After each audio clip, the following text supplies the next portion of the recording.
السلام علیکم دوستانو، بیا هم ښه راغلاست.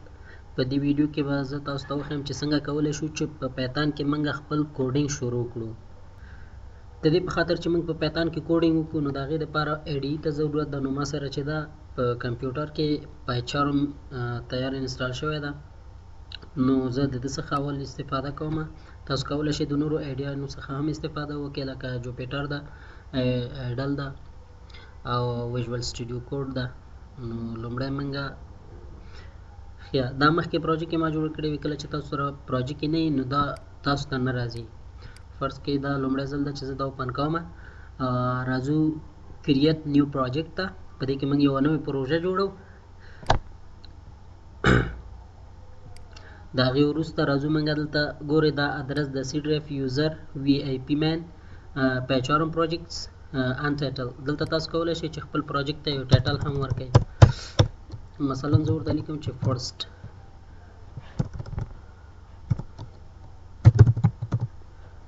دا ما د پروجیکټ نوم ورکړ پروژې دپاره.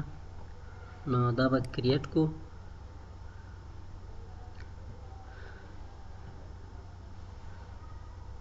نو د دې دپاره دا پیچارم چې دا خپله کوم لیبرریان او کوم شیونه چې ضرورت دي هغه خپله دې ته انپورټ کوي. نو دې دپاره به موږ لږ انتظار وباسو. یا د هغې نه وروسته به تاسو راشئ دا به کلوز کوئ. دې اړخ ته به راشئ، دلته وګورئ د فرست په نوم تاسو ته یو پروجیکټ جوړ شوی ده. نو دا لږ راځو کومه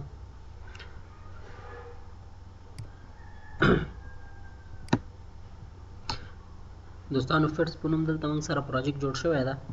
نو غواړو چې دې کې کار وکړو. دې ته به راشو، رایټ کلیک به کوو پې باندې، نیو ته به راشو. نیو کې به یو فایل واخلو.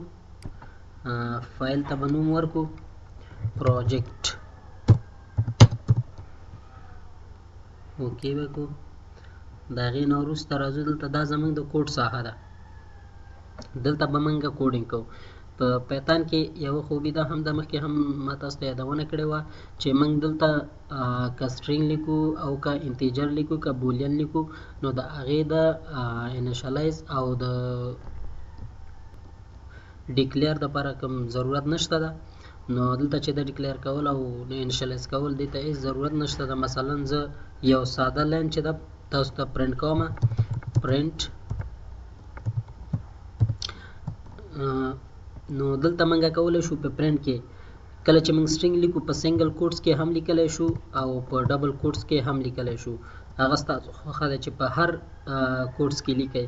نو دا موضوع وروسته راځي بیا چې څنګه کولی شو ډبل کوټس او سنګل کوټس د سټرینګ په منځ کې هم موږ ولیکو. نو د دې دپاره دا لومړی مثال ده. نو زه تاسو د پوهولو دپاره دا کوم. بیا وروسته پکې ډېر واضح کار کوو. نو دلته د مثال په ډول سره لیکم چې هیلو ورلډ. نو د دې د پرنټ کولو دپاره دلته راشئ رن ته. په رن کې الټ شفټ F10 دا یې شارټ کټ ده. نو دې باندې تاسو کولی شئ چې دا رن کوئ. دلته به پروجیکټ خپلوالی په پیتان کې